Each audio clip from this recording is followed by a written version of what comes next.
Howdy folks, and welcome back to No Guarantees. Today I'm going to be replacing all 6 U-joints in my 1994 Jeep Wrangler, as well as all the differences between the years and the features such as automatic transmissions and ABS. They make a difference in the size of your U-joints. I'm going to go through all the tools that you need to complete this job, and then at the end of the video I'm going to cover some general maintenance that this old girl finally deserves. So let's get started.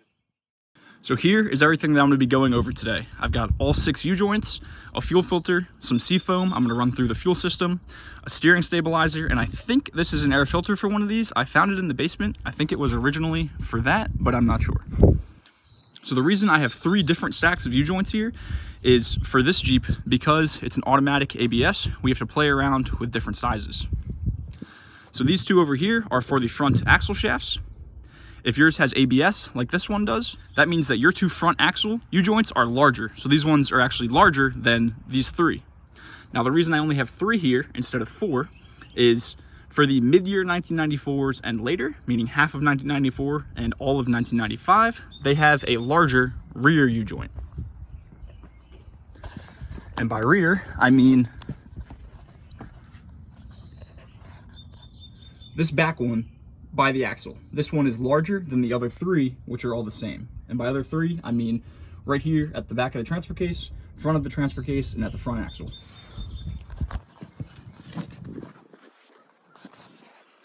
Which are taken care of by these 3.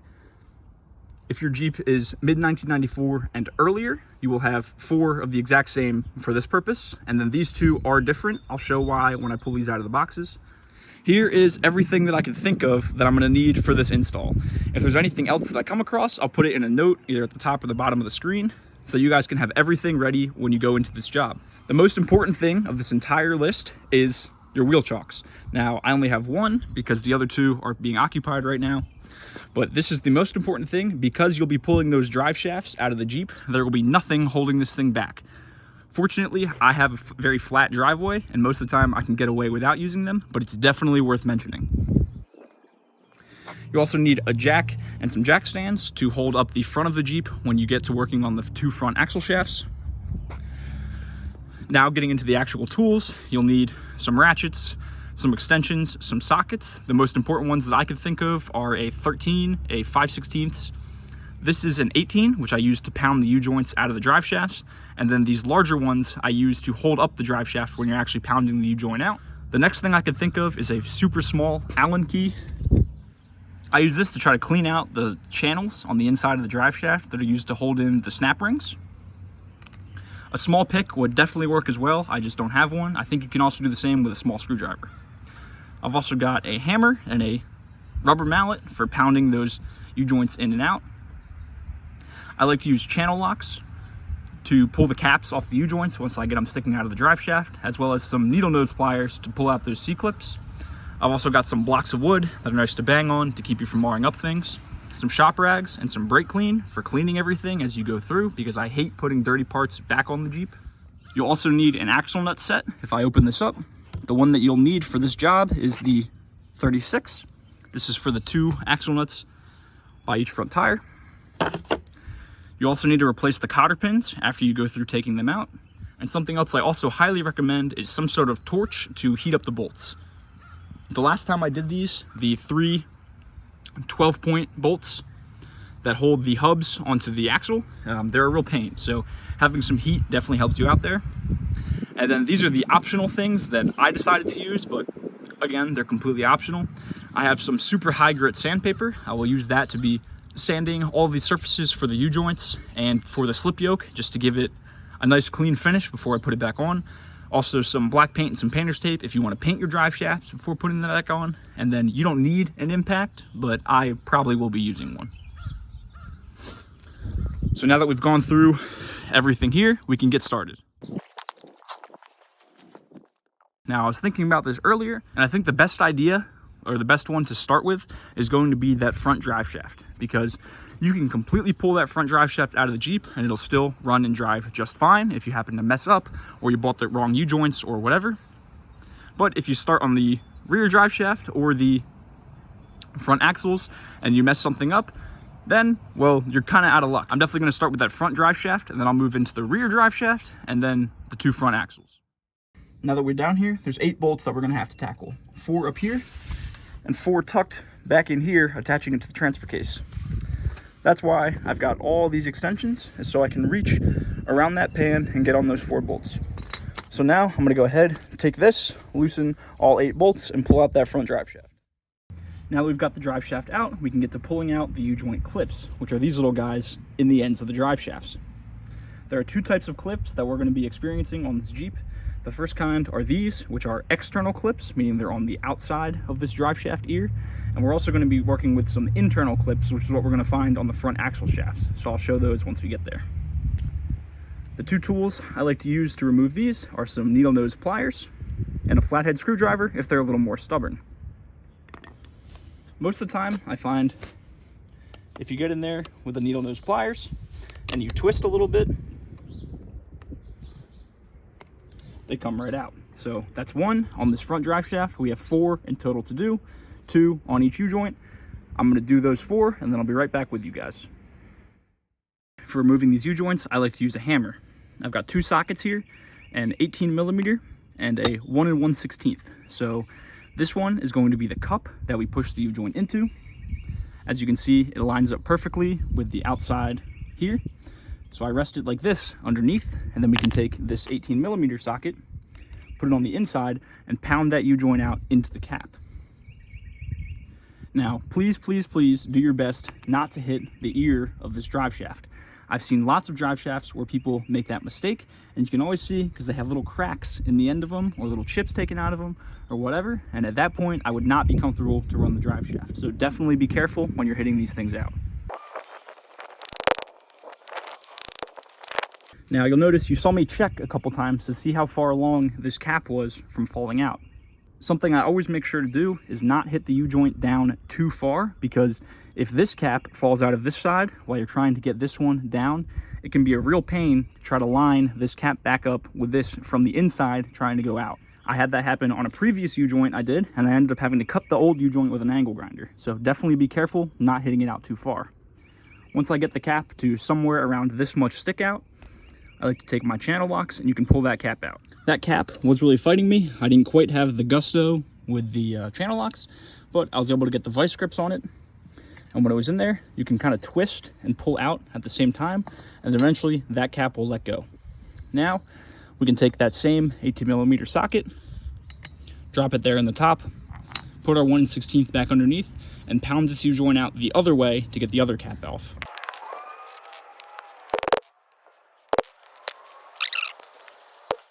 You can always tell when it's about to come off because it goes from very hard to loose. Now that that's off, we can pull out this U-joint. Something worth doing is inspecting the insides of these. So if you wipe some of that grease off, you can take a look. Now that one had a lot of chunks in it, so it's probably a good thing it's being replaced. It's also worth taking a look inside these caps to see how everything looks in there. And this one, I don't know if this will show up on camera, this one looks okay. The grease in there looks pretty good.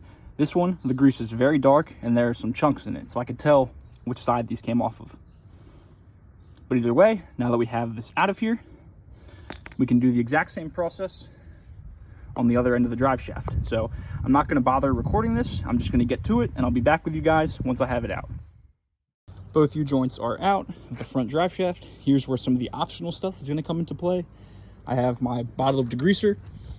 I'm gonna spray this whole thing down, clean it up a little bit, especially on the ends. Tape it up to keep any paint out of the U-joint surfaces, and then just paint everything black because I don't like putting things back on in the same state they came. I try to make them at least a little bit better. While I wait and I let that go, I'm gonna work on putting together the rear drive shaft. So I'm actually cheating a little bit in this process. As you can see, the rear drive shaft in the Jeep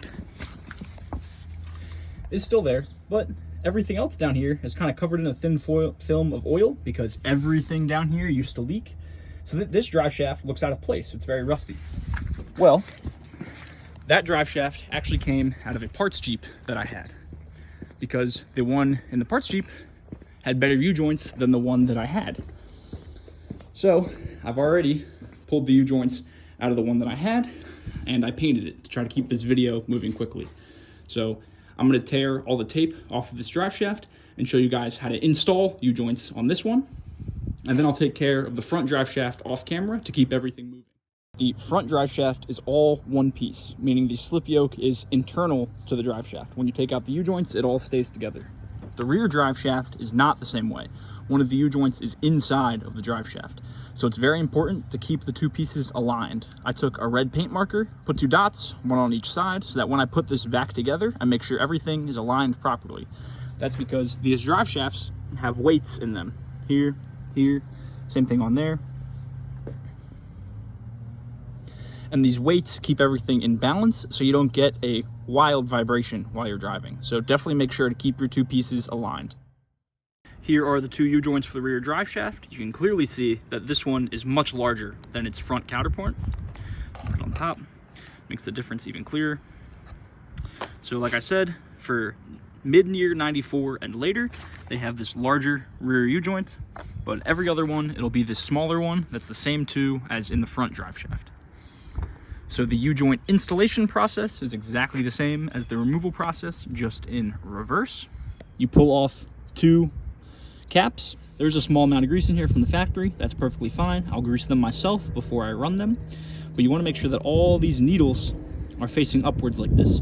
If they fall down into the cup, you can take a small screwdriver and put them back up into the side. But if they fall down, you definitely have to fix that before you put the U-joint in. And make sure when you're installing the caps that you install them very gently so that those needle bearings don't fall down.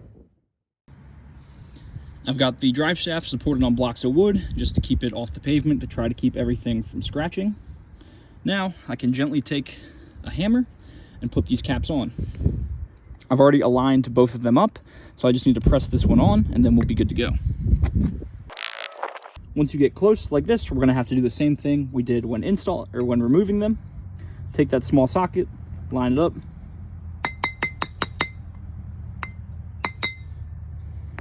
and gently install it. Now that we have one side in, we can take our new C-clips and our needle nose pliers, squeeze the 2 prongs together just like removal, stick it in there, make sure everything seats like that, flip it over, and now we can do the other side. So you take that same socket from earlier, put it on the end of that U-joint, drive it down. Now that it's as far down as it will go, take your C-clip, squeeze it in the middle again. There we go. And now it pops in. The next step is to hit it with something. So I have this. As you can see, this U-joint is pretty tight. Now, if I hit it with a rubber mallet on both sides, that'll allow it to spin much more freely. Now we can repeat the process. Here are both drive shafts painted up with their new U-joints. They look great down here. Now that that's all done, we can move into the front axle shafts.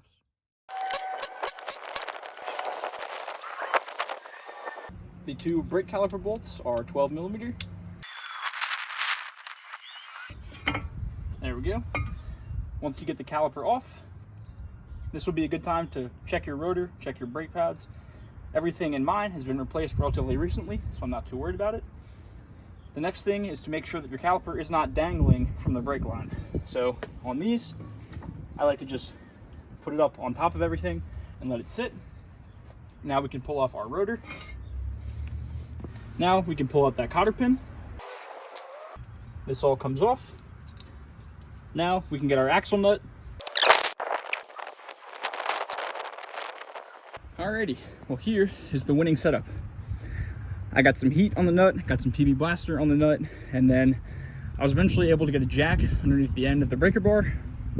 It started to pick up the whole vehicle, but when I got it to the very top, I was able to stand over it like this, pick it up, and squat the nut up. And now, of course, it's coming off very easily now that it's unstuck. So I think my breaker bar felt the brunt of that, but it's still straight. Now we can pull the hub out, which is going to be 3 12.13 millimeter bolts. So eventually I was able to free the hub, backing plate, and whatever this spacer is from the rest of the axle, and I pulled on it a little bit to no avail. So I thought about it a little bit,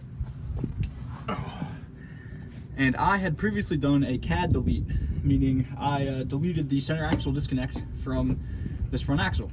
The way you do that is by sliding the collar all the way to the left, and then you can take a hose clamp and put it around the actual axle shaft, holding the collar over to that side and making this one solid piece all the time. So this hose clamp's what's holding me up. I'm gonna go ahead and pull that off, and then I can get this axle all the way out. This will not be a problem if your Jeep has the factory center axle disconnect. It'll just slide right out of the rest of the axle. I can tell by looking at it, this U-joint is very much fried. Here is the internal clip setup that I talked about earlier. You can see right in there, there's a C-clip that locks over everything. So we'll be punching out those C-clips and switching out these U-joints. The easiest way to tell if your Jeep has or has had ABS in the past is by this ABS ring that'll be on the axle shaft, and this little sensor right here. That just senses your wheel speed, and if you do have ABS, you will have the larger joints in here like I said earlier. Here's how I get out those C-clips. Here is one, just as an example. It's just a tiny little C-shaped piece of metal sitting on the inside of this U-joint right in here. I take a screwdriver, press it on the edge of that C. Hopefully this is focusing enough. It's really hard to get in there that close, but you can see here's the drive shaft ear. There on the end of my fingernail is the channel inside the U-joint. Here's the C-clip, like halfway out. And then this little square notch right here in the ear of the drive shaft, that is where the C-clip butts up against. So you slide it over on one side all the way so it butts up against that square, and then you can get your screwdriver in on the other side. So I'm gonna hammer this the rest of the way out. I'll go ahead and remove these two as well, and then we can get to pressing out this U-joint. The way you have to set this up to hammer out the U-joint caps is a little different than before. So on the last ones, we were able to hammer the caps down through the ears of the drive shaft, and that was how you took them out. But on this case, we can't do that. These caps are press fit in, and you cannot hammer these ones down like that. It won't work. So you actually have to hammer down on the ears of the drive shaft. So I grabbed this socket. It's a 1 3/16. Here's the setup I'm working with. I'm gonna take the same regular hammer from earlier, hammer on this.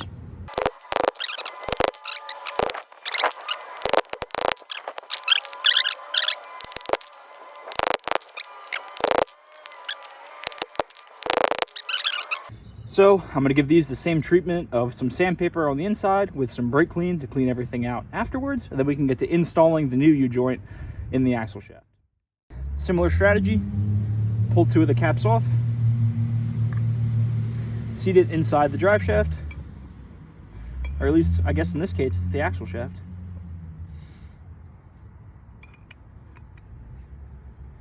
Align your cap, align your other cap. Now that I've got both of them aligned, you want to make sure that the U-joint is in both of them at the same time. So I've got equal amounts of stick out in each side. Now that I'm confident in the placement of the U-joint, now that they're more or less even, we can see that on at least one of the sides, the channel has shown up. If it hasn't shown up on either side for you, all you need to do is take your same internal socket that we used before, pound on one of the caps, and that'll get that one side channel to show. Put it on the side with the channel that I can see and gently tap it into place.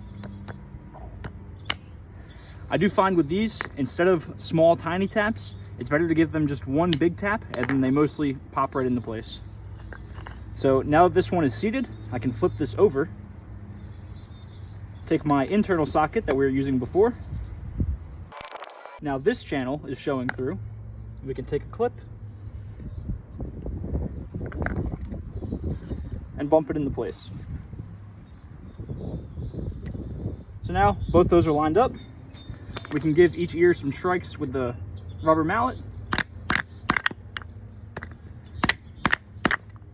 And now it's nice and free. So we can repeat that same strategy with the 2 ends for the yoke.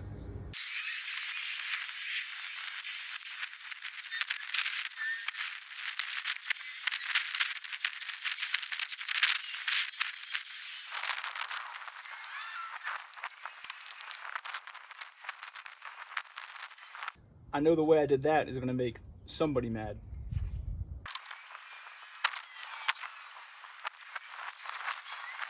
The next step from the outside would be to put the wheel on, and we'd be all wrapped up.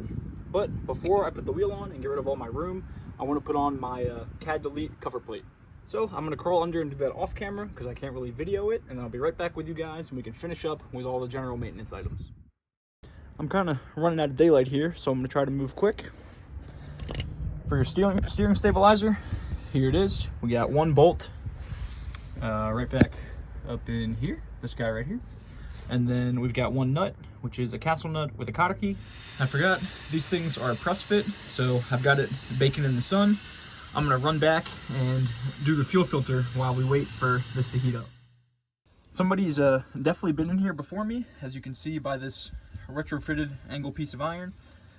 From the factory, it's one piece of hose that has a bend in it, and you can get it for like $20 on Amazon. Personally, if I was redoing this, I'd probably just do some sort of loop rather than buy that expensive piece of hose. But your first steps for getting to the fuel filter are going to be removing all the screws that support the filter skid plate, if nobody's taken yours off yet. There's one in the back, one here, and one right there. Well, this is definitely a first. I've never had water come pouring out of my frame before, so I think I'm going to actually leave this screw out. Because obviously it's trapping all this water in, so I definitely don't want to keep it trapped in. So this screw is going to stay out, and I'll just have this supported by the other three. Next up, while I let my frame continue to drain, is this screw over here. It's a 10 millimeter, and once you loosen this, you should be able to slide the fuel filter in and out. After loosening that, it's the two hose clamps here, and then we can swap in the new filter. Here is the new fuel filter in. I really don't like the hose clamp setup that they have going on, but I don't have any fuel injection hose clamps, so I'm definitely going to have to go back and replace these at some point because I'm really not comfortable with the way it is. I'm going to go ahead and put the skid plate back on without the one bolt that we talked about, and then we're done back here. So I completely forgot how much of a pain these steering dampers are to get off. It's a tapered seat in there, meaning that this piece gets thinner on the way out, but thicker as it comes in. So when you drive these two pieces together from this angle, it gets tighter and tighter the more you drive it in, and it's not forgiving over time. The best luck that I've had as far as getting these out is using a jack. I take a wrench, I put it on this hex portion in the middle, which sits behind the tie rod, and then I'm able to just jack up on the end of that, which eventually gets the whole thing to twist, and then it pops right out of the taper. So when I put this new one back in, I'm going to put some anti-seize on that taper to try to give the next guy some better luck than I've had. And the other side is just a bolt, so I'm not too concerned about that. That's the steering stabilizer done. Everything down there, as well as the bolt up on this side. This is about the only thing all day that I'm pretty confident in, so I wanted to end on a good note. Do something easy.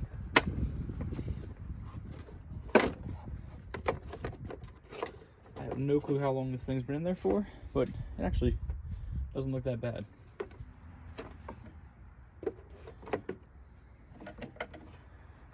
Nice and easy. Originally, I was planning to do the seafoam today, but I'm gonna wait a couple days because I really like to do that when I have about a quarter tank of gas, and right now I've got about 3/4.